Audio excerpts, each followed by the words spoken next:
जम्मू आ गए, दिल्ली आ गए, अलग अलग जगह पे आ गए। और अभी सरकार उनको करेगी प्रिजन सेटल। मेरी बात समझ गए? क्या सबके साथ मर्डर हो जाता है? क्या सारी बहुएं जला के मार देते हैं? स्टूडेंट, आज हम बात करेंगे एक टर्म के बारे में जिसका नाम है ब्लैक वारंट। हाल ही में अब एक मूवी रिलीज हुआ जिसका नाम था ब्लैक वारंट, और तब ये क्वेश्चन उठा कि ये ब्लैक वारंट क्या है।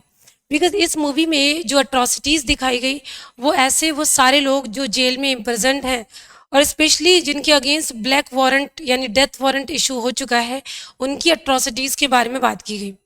Now the question is, what is this black warrant? Do we have any legal provision in any statutory law in India which defines black warrant? Or it is simply a term that is used parallelly in reference to the death warrant? So the answer is that there is no provision respecting to the definition of this black warrant. Black warrant को define करने वाला कोई भी legal provision हमारे यहाँ नहीं है, but क्योंकि जब कभी भी कोर्ट के थ्रू किसी भी पर्सन की डेथ कंफर्म होती है थ्रू द हाई कोर्ट और through the supreme court, after that the prisoner was issued a warrant which is called the death warrant. जब किसी के अगेंस्ट डेथ वारंट यूज होता है तो उसको हमेशा ऑर्डिनरी प्रिजनर्स से सेपरेट रखा जाता है और उनके terms and conditions as per jail manuals different हो जाते हैं टू ट्रीट देम। इस मूवी में भी स्पेशली यही दिखाया गया कि all those prisoners in the Tihar jail which is a very centralised jail in India, जहाँ पर प्रिजनर्स जो डेथ रो प्रिजनर्स हैं जिनके अगेंस्ट डेथ वारंट यानी ब्लैक वारंट इशू हो गया है, उनसे रिलेटेड मेंटल ट्रॉमा, एक्सप्लॉइटेशंस और बहुत सारे ऐसे कॉजेज जो एक्सप्लॉइटेशन को रिफ़र करते हैं उसके बारे में रेफरेंस दिया। सो डिफाइन इसको नहीं किया, बट इस ब्लैक वारंट टर्म को हम डेथ वारंट की जगह पर यूज़ कर लेते हैं।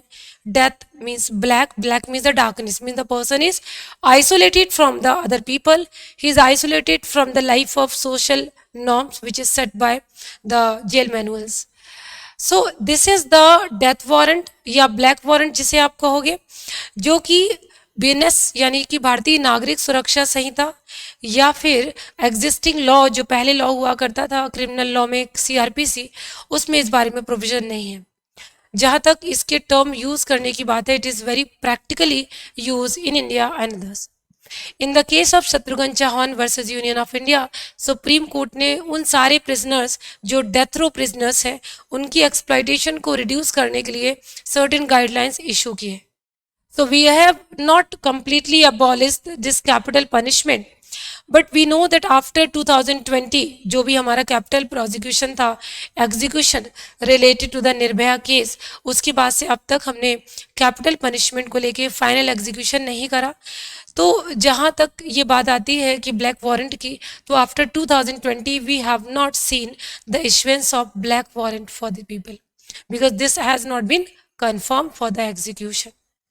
So in the legal provisions we can simply say that death warrant or the black warrant is the warrant, it is a command issued through the judiciary for the purpose of identifying those who are to be committed for the capital punishment. This is all. Thanks for watching this. Subscribe for more content.